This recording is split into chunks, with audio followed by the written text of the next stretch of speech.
A tranquil island standing alone in the rough, unforgiving sea that is the multiverse. Travelers describe Kamigawa in terms of its beauty and culture, but don't let this strange, far-flung world fool you. Where at first it may appear calm, war brews just under the surface, and a culture can be as deadly as poison to those who don't understand it.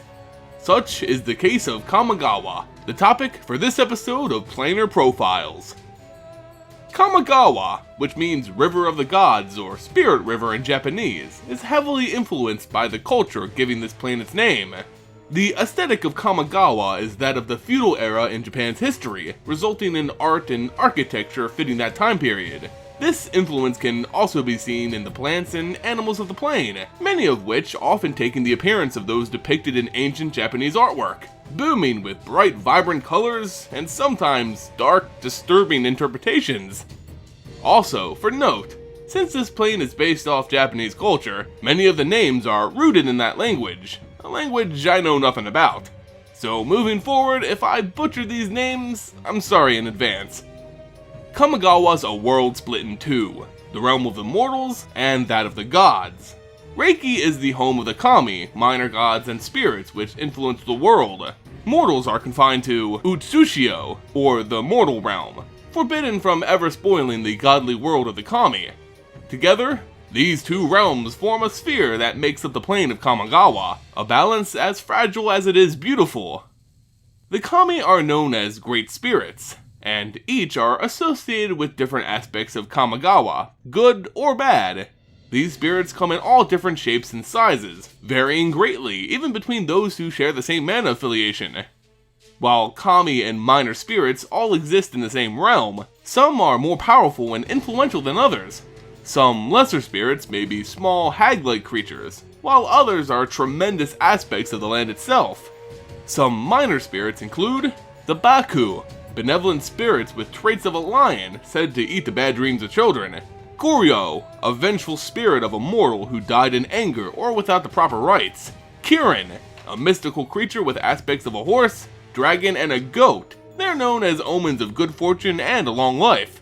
Oni, demonic, bloodthirsty spirits bent on destruction. And Zubera, a kami representing a faceless man who had been pulled into the spirit world before their time. There are countless others, but those are just a few good examples of lesser spirits on Kamigawa. Among these minor kami stand those of great importance, those truly worthy of the title gods. They are known as the Myojin, or Bright Divinity. There exists only 5 known Myojin, but their power is greater than all the lesser kami combined. They include the Myojin of Cleansing Fire, of Infinite Rage, of Life's Web, of Night's Reach, and of Seeing Wind. Each correspond with a specific mana color and take on the aspects of that affiliation. This is visualized by each of the Myojin's Hoden, or shrines. Mortals who worship these aspects of the land would travel to these Hodens seeking their blessing.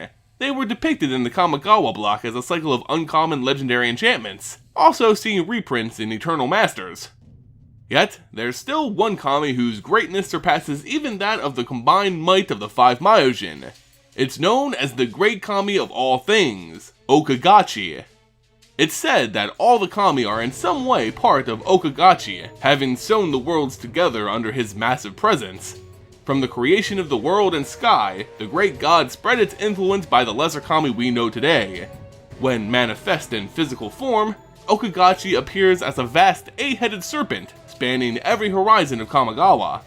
It serves a singular purpose, guarding the veil between the realms of mortals and gods. He's the gatekeeper, the barrier that separates the physical from the spiritual world. But, as I said before, Kamigawa is a world split in two, and it's not solely inhabited by gods and spirits. There exists another realm, one filled with its own unique species and races, just as diverse as the kami. This is the realm of mortals. Some of the mortal beings on Kamigawa include the Aki, also known as little monsters. These are a race of small goblin-like creatures who love to pull pranks, sometimes with disastrous results. They are very territorial, making them some of the most dangerous creatures one can face in the mountains of Kamigawa. Aki are typically red or mud-colored, with thick, spiky shells covering their backs. As a culture, The Aki worship the patron of the Aki, a huge worm kami with the head of an Aki. It's unknown how this tradition started, but what is known is that this kami loves to feed on the little Aki, leaving us to wonder why they ever started worshipping it in the first place.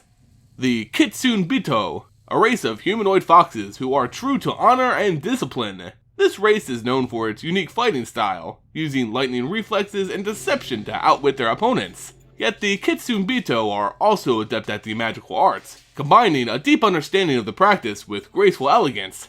One of the greatest of this race is known as 8½ Tails, a decorated and benevolent cleric who's also seen a reprint in Eternal Masters.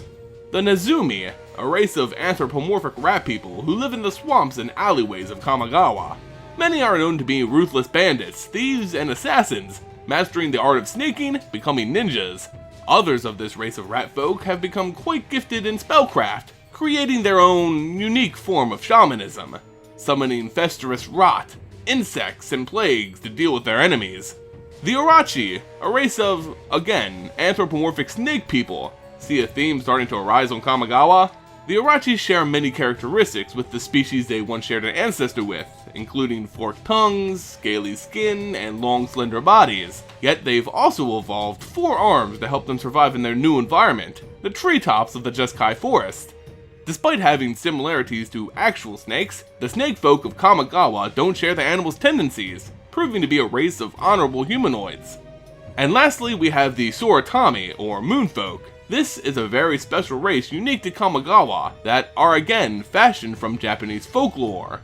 These pale, slim humanoids don't live like the rest of the mortal beings of the plane, because they don't tread on the plane's surface. Rather, they live their lives in a society in the sky. The Soratami live in floating palaces, bound by ancient magic to keep them hidden among the clouds.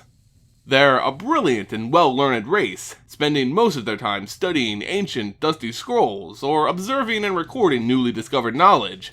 Over the centuries, however, the Soratami amassed so much knowledge that they basically understood everything there was to know about their humble world.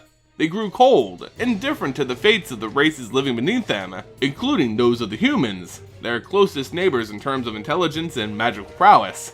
They started to merely observe their activities over generations, recording it for future knowledge, although nothing new ever seemed to happen. This seeming lack of ambition is what drove one of the moonfolk away from Kamigawa, for she had a gift that no other of her race shared. She was a planeswalker. Her name is Tamiyo, and her ability opened her eye to a vast multiverse unstudied by her kind, knowledge ripe for the taking. She began her journey, amassing as many notes as she could carry on as many planes as she could travel to, learning all there was to learn and bringing the knowledge back to the ancient scroll palaces of her people on Kamigawa. Tamiyo is the only known planeswalker to hail from this far-flung plane. And that, guys, is a basic rundown on this not-so-basic plane. Is Kamigawa one of your favorite planes? Let me know in the comments below. If you enjoyed the video and want to see more, consider giving it a like and subbing to the channel. It goes a long way in supporting future content. You can also support this channel by following me on social media. Find links to those in the description below. As always, guys, thank you all so much for watching, and I'll see you next time.